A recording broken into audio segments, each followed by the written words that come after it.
Hello, hi everyone. I hope you all are well at your home and may Mata Rani bless us all. My dear friends, my dear masters, welcome you all into V Group of Healing and thank you so much मेरी video को देखने सुनने के लिए। Dear friends, अगर आप नए हैं तो please do like share subscribe my channel, क्योंकि यहाँ पे आपको मिलती है स्पिरिचुअलिटी से रिलेटेड भरपूर जानकारी।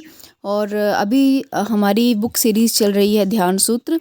ध्यान सूत्र में हम चर्चा कर रहे हैं तीसरे अध्याय का चित्त शक्ति का रूपांतरण। इसमें मैं एक वीडियो बना चुकी हूँ, ये दूसरी वीडियो है। इसमें हम बात करेंगे दूसरे प्रश्न की जो पूछा गया था ओशो से। प्रश्न ये था कि सेक्स एक सृजनात्मक शक्ति है, पति पत्नी का संबंध के संबंध में उसका क्रिएटिव उपयोग कैसे किया जाए। ये प्रश्न ओशो जी से पूछा गया था कि पति पत्नी के संबंध में जो सेक्स ऊर्जा है उसका क्रिएटिव प्रयोग कैसे किया जाए। तो उसका उत्तर ओशो जी ने बहुत ही सुंदर शब्दों में दिया है मास्टर्स। ओशो जी कहते हैं कि प्रेम और काम यानी लव एंड सेक्स दोनों ही अपोजिट चीज़ें हैं, दोनों ही अलग अलग चीज़ें हैं। ओशो जी कहते हैं कि जहाँ पर प्रेम होता है वहाँ पे सेक्स जैसी कोई चीज़ नहीं होती, और जिस संबंध में सेक्स बहुत अधिक है, काम बहुत अधिक है, अर्थात वहाँ पर प्रेम बहुत ही क्षीण है, बहुत ही कम है।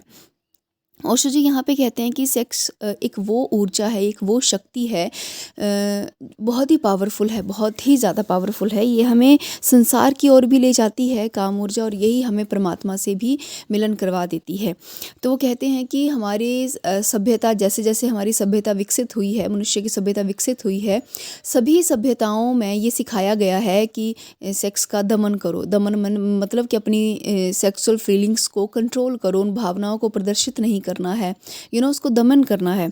तो वो कहते हैं कि हम जितना इस ऊर्जा का दमन करेंगे उतनी ही हमारी साइकोसोमेटिक प्रॉब्लम्स जो है वो बढ़ती चली जाएंगी, साइकोलॉजिकल प्रॉब्लम बढ़ती चली जाएंगी, बहुत सी बीमारियां बढ़ती चली जाएंगी, पागलपन बढ़ता चला जाएगा। वो कहते हैं कि इस दुनिया में ऐसे बहुत से साधु हैं जो पागल हैं, विक्षिप्त हैं। उनका पागल होने का कुल कारण ये है कि वो ब्रह्मचर्य के नाम पे अपने भीतर की उस काम ऊर्जा का क्या कर रहे हैं, दमन कर रहे हैं। जो ऊर्जा ईश्वर तक ले जाने का कार्य करने वाली थी उसका वो दमन कर रहे हैं, और जिस वजह से वो क्या हो गया है, उनमें ये विक्षिप्तता आ गई है। तो ओशो जी कहते हैं कि काम ऊर्जा का हमें क्रिएटिव उपयोग करना ज़रूरी है। क्रिएटिव सृजनात्मक जब हम उसका उपयोग करेंगे तो वो धीरे धीरे वो जो ऊर्जा है, जो संसार से हमें परमात्मा की ओर ले जाएगी। जब हम क्रिएटिव वर्क में इसका उपयोग करेंगे तो धीरे धीरे हमारी जो काम ऊर्जा है, ये हम इसका दमन नहीं करेंगे, हम इसको सब्लिमेट कर देंगे। सब्लिमेट मतलब हम इसको ट्रांसम्यूट कर देंगे अपनी सृजनात्मकता में, और जैसे ही सृजनात्मकता में हम इसको ट्रांसम्यूट करेंगे, हमारे भीतर प्रेम की उत्पत्ति होगी। यहाँ पे ओशो जी कहते हैं कि पति पत्नी की अगर हम बात करें तो पति पत्नियों में, दाम्पत्य जीवन में झगड़ा और लड़ाई ही इस कारण है कि हर कोई प्रेम पाना चाहता है लेकिन प्रेम देना नहीं चाहता। अगर हम ध्यान से देखें मास्टर्स तो ये बात कितनी सच है। पति पत्नी दो हैं, वो पति पत्नी से एक्सपेक्ट करता है कि वो मुझे बहुत प्रेम करे, बहुत ही लव अफेक्शन दे, और पत्नी भी ये चाहती है कि वो मुझे बहुत love and affection they, right. लेकिन झगड़े किस बात पे होते हैं कि पत्नी को शिकायत रहती है कि मैं तो बहुत प्रेम करती हूँ लेकिन ये मुझे उतनी अटेंशन नहीं देते, और पति को रहती है कि मैं तो सब कुछ करता हूँ इसके लिए लेकिन ये फिर भी मुझे उतना सपोर्ट नहीं करती। तो ये क्या है मास्टर, ये प्रेम की ही कमी है। दोनों ही दंपति में, दोनों ही लोग प्रेम लेना तो चाह रहे हैं लेकिन देना नहीं चाह रहे। तो ओशो जी कहते हैं कि प्रेम लेने की चीज़ नहीं है, प्रेम है मात्र देने की चीज़। यदि कोई व्यक्ति आपसे आकर प्रेम प्रदर्शित करता भी है तो वो कुछ इस तरह से है कि जैसे हम एक मछली को जल में आटा डालते हैं उसको फंसाने के लिए, वो वैसा ही है। लेकिन कुछ समय बाद वो जो व्यक्ति आपको अपना प्रेम प्रदर्शित कर रहा है, कुछ समय बाद आपको एहसास होता है कि वो वैसा प्रेम अब नहीं कर रहा। उसका कुल कारण ये है कि उसने वो प्रेम प्रदर्शित ही इसलिए किया था क्योंकि वो भी चाह रहा था कि आप भी उसे वैसे ही प्रेम करें। लेकिन कुछ समय के बाद दोनों को ही एहसास होता है कि वो प्रेम, उनका दिया हुआ प्रेम वैसा नहीं है जैसा वो चाह रहे थे, और फिर उससे कन्फ्लिक्ट जो है वो उत्पन्न होते हैं। माय डियर मास्टर्स, यहाँ पे बहुत ही सुंदर शब्दों में ओशो जी कहते हैं कि प्रेम केवल दिया जा सकता है, प्रेम लिया नहीं जा सकता। यदि आप किसी से प्रेम करते हैं तो उससे एक्सपेक्ट ना कीजिए, उम्मीद ना कीजिए कि वो भी मुझे वैसे ही प्रेम करेगा, राइट। तो कहते हैं कि प्रेम देने का आनंद है। अगर आपसे कोई प्रेम नहीं भी करता है फिर भी आप उसको प्रेम कर रहे हैं बिना ये उम्मीद के कि वो आपको करे ना करे। अगर वो वापस आपको प्रेम करता है तो उसको प्रेम का प्रसाद समझिए कि आपने जो प्रेम दिया उसका प्रसाद आपको मिला है, लेकिन वो उसका मूल्य नहीं है। हम नॉर्मली क्या करते हैं, हम बराबर चाहते हैं कि मैं अगर इतना प्रेम करती हूँ तो मुझे भी इतना ही मिलना चाहिए, राइट। और अगर वो नहीं करेगा तो हम क्या होंगे, क्रोधित हो जाएंगे कि मैं तो इतना कर रही हूँ, अगला मुझे इतना प्रेम नहीं कर रहा, तो हम क्रोधित हो जाएंगे। तो वो प्रेम नहीं है। ओशो जी कहते हैं वो प्रेम नहीं है, वो सिर्फ एक्सपेक्टेशंस हैं। तो एक्सपेक्टेशन नहीं होनी चाहिए, केवल शुद्ध प्रेम होना चाहिए। तो यहाँ पे ओशो जी कहते हैं कि सच्चा सन्यासी वही है, सच्चा ब्रह्मचारी वही है जो इस संसार में रहते हुए अपनी पत्नी यहाँ पे एक शब्द कहते हैं, वो अपनी पत्नी को माँ के रूप में देखे। माँ के रूप का अर्थ क्या है कि वो अपनी पत्नी से वो प्रेम पाए जो एक माँ अपने बच्चे को देती है। हम सब जानते हैं कि एक माँ अपने बच्चे को कैसे प्रेम करती है, बिना किसी एक्सपेक्टेशन से। बच्चा कैसा भी हो, वो माँ से अच्छे से बात करे ना करे, वो शरारतें करे, वो कुछ भी करे, माँ उससे हर हर हर एक जगह पे प्रेम करती है। माँ उसे, बच्चा उसका कैसा भी हो, देखने में हो, झगड़ालू हो, गुस्से वाला भी हो, माँ तब भी उसे प्रेम करती है। तो ओशो जी कहते हैं कि जब एक स्त्री के मन में ऐसे भाव अपने पति के लिए उत्पन्न होते हैं कि वो उसको हर हाल में स्वीकार करती है, चाहे वो कैसा भी है, उसको हर हाल में प्रेम देना जब शुरू करती है, तो वहाँ पे काम, इच्छा या सेक्स विलीन हो जाता है, फिर वो शुद्ध प्रेम रह जाता है। ऐसे संबंधों में सेक्स जो है वो बहुत अधिक नहीं रह जाता। यहाँ पे एक स्टोरी बताते हैं कि एक बार महात्मा गांधी श्रीलंका गए अपनी पत्नी कस्तूरबा के साथ। तो वहाँ पे जब संबोधन करना था सभा को, तो वहाँ पे एक व्यक्ति को लगा कि गांधी जी अपनी माँ के साथ आए हैं। तो वहाँ पे एक व्यक्ति संबोधन में कहता है कि महात्मा गांधी अपनी, बहुत खुशी की बात है, महात्मा गांधी अपनी माँ के साथ श्रीलंका पधारे हैं। तो वो जो महात्मा गांधी के जो पीए होते हैं वो थोड़े परेशान हो जाते हैं कि इन्होंने कस्तूरबा बाई को महात्मा गांधी जी की माँ बता दिया। लेकिन तभी गांधी जी कहते हैं कि इन व्यक्ति ने जो भी कहा है वो बिल्कुल सत्य है। कस्तूरबा मेरी पत्नी न रह के मेरी माँ की भांति हो गई है। उसका अर्थ क्या था? उसका अर्थ था कि उसका प्रेम जो है वो मेरी माँ के प्रेम के जैसा हो गया है, निश्चल अनकंडीशनल लव जिसे हम कहते हैं, वो वैसा हो गया है। तो ओशो जी कहते हैं कि सच्चा सन्यासी वही है जो अपनी पत्नी को भी कैसा प्रेम दे सके, शुद्ध प्रेम दे सके बिना किसी एक्सपेक्टेशन के। और सच्ची सन्यासिन वही है जो अपने पति को क्या कर सके, पुत्रों की तरह प्रेम दे सके। ठीक है, पुत्रों की तरह प्रेम दे सके, अनकंडीशनल लव, जैसे वो अपने बच्चों को प्यार करती है वैसे वो उसको कर सके। तो वो गृहस्थ जो है वो फिर कन्फ्लिक्ट का नहीं रह जाता, वो बहुत ही प्रेम युक्त हो जाता है। वो एक बहुत सुंदर गृहस्थी जो है वो हो जाती है मास्टर। अच्छा, इसमें पति और पत्नी को ही ऐसा क्यों कहा गया है? क्योंकि पत्नी और पति का ही वो रिश्ता है जहाँ पे कामेच्छा सबसे अधिक होती है। तो जब प्रेम उन दोनों में उत्पन्न होगा तो कामेच्छा विलीन होती चली जाएगी। वो जो शुद्ध प्रेम है, वो जो शुद्ध प्रेम जो हम माँ के रूप में देखते हैं, वैसा प्रेम जब पत्नी अपने पति को देगी तो कामेच्छा क्या होती चली जाएगी, विलीन होती चली जाएगी, वो खत्म ही हो जाएगी, राइट। तो ये कहते हैं, ओशो जी कहते हैं कि प्रेम जहाँ जहाँ बढ़ता है वहाँ पे कामेच्छा जो है वो विलीन होती चली जाती है। तो वो कहते हैं कि अपनी शक्ति का हमें सृजनात्मक उपयोग करना चाहिए। और वो कहते हैं कि ब्रह्मचर्य जो शब्द है उसका अर्थ ये नहीं है कि आप अपने कामेच्छा को क्या करें, दबाएं। ब्रह्मचर्य का अर्थ है कि अपनी कामेच्छा को ईश्वर की तरफ ले जाएं, परमात्मा की तरफ ले जाएं, अनकंडीशनल प्रेम से सबको भर दें। वो है ब्रह्मचर्य का अर्थ। वो कहते हैं कि जैसे एक धागा है, धागे के दो सिरे होते हैं। एक सिरा है जो हमारी कामेच्छा है, जो हमें संसार की तरफ ले जाएगी, और धागे का दूसरा सिरा परमात्मा है। वो कहते हैं ऊर्जा एक ही है, लेकिन वो ऊर्जा हम किस तरफ लगाएंगे। यदि हम उस ऊर्जा का उपयोग ईश्वर प्राप्ति के लिए कर रहे हैं तो वो ऊर्जा ब्रह्मचर्य में परिवर्तित होगी। क्योंकि अगेन यहाँ पे कहा गया कि जब प्रेम उत्पन्न होता है तो ब्रह्मचर्य तो उत्पन्न होगा ही, क्योंकि कामेच्छा विलीन हो जाती है। वही ऊर्जा हम ईश्वर प्राप्ति में लगा देंगे तो वो हमारा ब्रह्मचर्य हो जाएगा। तो कहते हैं कि पति पत्नी यदि आपस में अनकंडीशनल लव को उत्पन्न कर सके तो वो ब्रह्मचर्य घटित होगा वहाँ पर, और उनकी ऊर्जा ईश्वर की ऊर्जा में समाहित होगी। मास्टर, यहाँ पे ओशो जी से एक प्रश्न और किया था कि एक और सन्यासी ने प्रश्न किया था कि जो साधु और संत हैं वो मिलजुल कर काम क्यों नहीं करते, एक टीम के रूप में काम क्यों नहीं करते। तो ओशो जी कहते हैं कि साधु और सन्यासी मिलजुल कर ही काम करते हैं। जो सच्चा साधु है वो एक टीम के रूप में वो मिलजुल कर ही कार्य करते हैं। ऐसा कभी नहीं है कि उनमें कोई विरोधाभास होगा।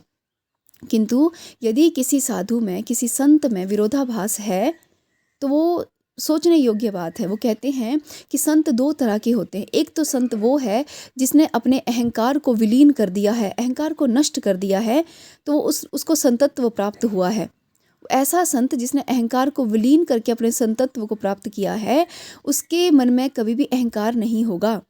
और दूसरा संत वो है जिसने अपनी अहंकार प्राप्ति के लिए ही संतत्व धारण किया है कि मैं तो बहुत बड़ा सन्यासी हूँ, अपने ही अहंकार को वो पोषित कर रहा है, तो वो सच्चा संत नहीं है, वो सच्चा सन्यासी नहीं है। यहाँ पर एक बहुत सुंदर स्टोरी ओशो जी समझाते हैं। वो कहते हैं कि एक बहुत बड़ा जलसा होता है, वहाँ पे एक बहुत बड़े साधु संतों का जलसा होता है, वहाँ पे एक बहुत बड़े सन्यासी को बुलाया जाता है, बहुत से सन्यासियों को बुलाया जाता है। तो वहाँ पर वो सब सन्यासी डिसाइड करने लगते हैं कि कौन ऊपर वाली चेयर पे बैठेगा और कौन नीचे बैठेगा। तो ओशो जी कहते हैं कि जब सन्यासियों के मन में ये भाव है कि कौन ऊपर बैठेगा, ऊंची चेयर पे बैठेगा, कौन नीचे बैठेगा, अर्थात अभी वो संतत्व को प्राप्त नहीं हुए। अभी तो उनके मन में अहंकार शेष है कि मैं श्रेष्ठ हूँ, मैं ऊपर बैठूंगा और मैं नीचे नहीं बैठ सकता। जब अहंकार शेष है तो वो संतत्व नहीं है। एक और सुंदर बात यहाँ पे, एक और एग्जाम्पल वो देते हैं। वो कहते हैं कि वो किसी जलसे में गए थे जहाँ पे साधु सत्संग होना था और वहाँ पे किसी राजनीतिज्ञ को भी बुलाया गया था। तो हुआ क्या कि एक स्टेज पे बहुत बड़ी चेयर लगी थी जिसमें साधु महाशय संत को बिठाया गया था, और राजनीतिज्ञ वहाँ आए और राजनीतिज्ञ ने उनसे प्रश्न पूछा कि आप तो संत हैं, आपको तो किसी में भेदभाव नहीं होना चाहिए, फिर आप ऊंची चेयर पर क्यों बैठे हैं? हम लोग नीचे, सब लोग नीचे बैठे हैं, आप नीचे क्यों नहीं बैठ सकते हमारे साथ? आइए हमारे साथ ज़मीन पे बैठिए। तो जो सन्यासी है, संत थे, उन्होंने मना कर दिया कि मैं नीचे नहीं बैठूंगा। यानी उनके जो शिष्य थे उन्होंने कहा कि हमारे जो महात्मा है वो नीचे नहीं बैठेंगे, वो ऊपर ही इसी ही चेयर पर बैठेंगे, ये हमारी परंपरा के खिलाफ है। तो वो राजनीतिज्ञ ने उनको प्रणाम किया था, तो संत ने उनको आशीर्वाद दिया। तो राजनीतिज्ञ ने उनसे कहा कि मैंने आपको प्रणाम किया तो आपको भी मुझे प्रणाम करना चाहिए। आप तो मुझे आशीर्वाद दे रहे हैं, आप मुझे आशीर्वाद क्यों दे रहे हैं? आप मुझे प्रणाम क्यों नहीं कर रहे? तो उन संत के शिष्यों ने कहा कि हमारे जो सन्यासी हैं, ये जो संत हैं, ये केवल आशीर्वाद देते हैं, ये हमारी परंपरा के विरुद्ध है कि वो आपको प्रणाम करें। तो आपके प्रणाम का जवाब प्रणाम में दे, ये हमारी परंपरा के विरुद्ध है। तो वहाँ पे ओशो जी कहते हैं कि वहाँ पे उनके बीच में वो कन्फ्लिक्ट होने लग गया। तो ओशो जी कहते हैं कि उन्होंने उठकर उस संत से कहा कि क्या वो उस राजनीतिज्ञ से बात करें? तो संत ने कहा हाँ, जाओ और इस राजनीतिज्ञ से बात करो। तो ओशो जी कहते हैं कि वो उस राजनीतिज्ञ के पास गए और उन्होंने कहा कि हे राजनीतिज्ञ, आप तो भारत के बहुत बड़े नेता हैं, आप मुझे ये बताइए कि जब आप यहाँ आए तो आपको साधु जो संत जो ऊंची चेयर पे बैठे हैं, आपको वो क्यों, वही क्यों दिखे? आपको ऊंची चेयर ही क्यों दिखी?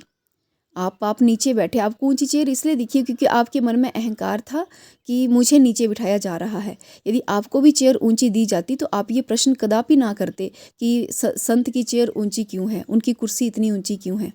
तो राजनीतिज्ञ कहते ओशो से कि हाँ, मैं मानता हूँ कि मुझ में अहंकार है और मुझे ये बात बुरी लगी कि सन्यासी की चेयर ऊंची है और मेरी चेयर नीची है, और इसलिए मैंने ये प्रश्न किए। ऐसा कह के ओशो जी कहते हैं कि वो नेता वहाँ से चले गए, और उसके बाद उस सन्यासी ने कहा ओशो से कि तुमने बहुत अच्छा जवाब दिया इस राजनेता को। तो ओशो जी कहते हैं कि मैंने उन सन्यासी से कहा, उन संतों से कहा कि राजनीतिज्ञ तो फिर भी सरल व्यक्ति था, सरल व्यक्ति निकला, क्योंकि उसने ये मान लिया कि उसमें अहंकार है। किंतु आप तो मान भी नहीं रहे कि आप में अहंकार है। आप ऊपर बैठे हैं, आप नीचे आने को तैयार नहीं हैं, आप उसको प्रणाम करने को तैयार नहीं है। कितना अहंकार है आप में! ये अहंकार के बल पर ही आपने संतत्व धारण किया है।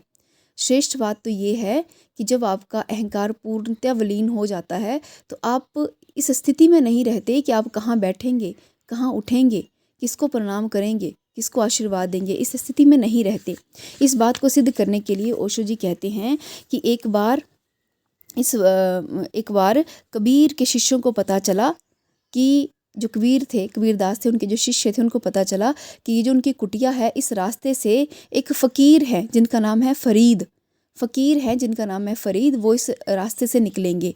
तो उन्होंने कबीर जी से कहा कि संत फ़रीद जो हैं वो इस रास्ते से निकल रहे हैं, तो हम उन्हें रोक लेंगे, 2 दिन यहाँ पे वो रुकेंगे तो बहुत आनंद आएगा यदि आप दोनों बातें करेंगे तो। तो कबीर ने कहा कि हाँ ठीक है, उन्हें रोक लीजिए, लेकिन बात तो हम लोग शायद ही करें। और वहीं पे जो फ़रीद के शिष्य थे उनको भी पता चला कि हम कबीर जी की कुटिया के पास से होके गुजरेंगे। तो संत फ़रीद के शिष्यों ने कहा कि कबीर जी की कुटिया से निकल रहे हैं तो हम 2 दिन वहाँ रुकेंगे और बहुत अच्छा लगेगा, आप दोनों संत जब आपस में बात करेंगे हमारे ज्ञान में वृद्धि होगी। तो फ़रीद ने कहा कि हाँ हम रुकेंगे तो ज़रूर, वहाँ पे आनंद भी बहुत आएगा, लेकिन बातचीत शायद ही हो। और हुआ भी यही। जब दोनों कबीर और फ़कीर आपस में मिले, दोनों ने एक दूसरे को हाथ जोड़े, एक दूसरे को गले लगाया, बहुत आंसू, बहुत प्रेम भाव उत्पन्न हुआ। और उसके बाद 2 दिन तक उन दोनों ने आपस में बात नहीं की। तो जब उनके शिष्यों ने उनसे पूछा कि आपने एक दूसरे से बात क्यों नहीं की, तो उन्होंने कहा कि क्या बात करते, जो बात मुझे मालूम है, जो ज्ञान मेरे भीतर है, वही ज्ञान कबीर और फ़कीर हम दोनों के भीतर है। हम एक ही तल पर खड़े हैं, हम में कोई ऊंचा नहीं है, कोई नीचा नहीं है। बात तो वहाँ होती है जहाँ पे एक ऊंचाई और नीचाई की बात हो, जहाँ पे एक ज्ञानी हो, एक अज्ञानी हो। जब दोनों ही संत ज्ञानी हैं, जब दोनों ही संत एक तल पे हैं, तो बात क्या करेंगे। तो ये बहुत अच्छा उदाहरण था एक संतत्व का, कि संत ऐसे हों जिनमें अहंकार ना हो, जिनमें कोई विरोध ना हो। जैसे कबीर और फ़कीर, कोई विरोधाभास नहीं था, दोनों दोनों को ही मालूम था कि वो एक ही तल पे खड़े हैं, तो उनमें विरोधाभास नहीं है। तो ओशो जी कहते हैं कि जिन संतों में विरोधाभास नहीं होता वही संत हैं, और जिनमें विरोधाभास है वो एक्चुअली में संत नहीं है। वो संत को समझने की कसौटी यही है कि उनमें कोई भी विरोधाभास नहीं होना चाहिए। सो माय डियर मास्टर, ये 2 प्रश्नों के उत्तर देते हुए ओशो जी ने बहुत सुंदर विजडम हम लोगों के साथ शेयर की थी। आई होप आपको भी ये समझ आया होगा। यदि आपको लगता है कि बीच में कुछ समझ नहीं आया है तो प्लीज़ कमेंट में ज़रूर पूछिएगा। आप ग्रुप में भी अपने क्वेश्चन डाल सकते हैं। Thank you so much for the listening. Thank you so much masters. इसका नेक्स्ट वीडियो में नेक्स्ट जो 2 क्वेश्चन और हैं उसको हम नेक्स्ट वीडियो में डिस्कस करेंगे। Thank you masters, thank you.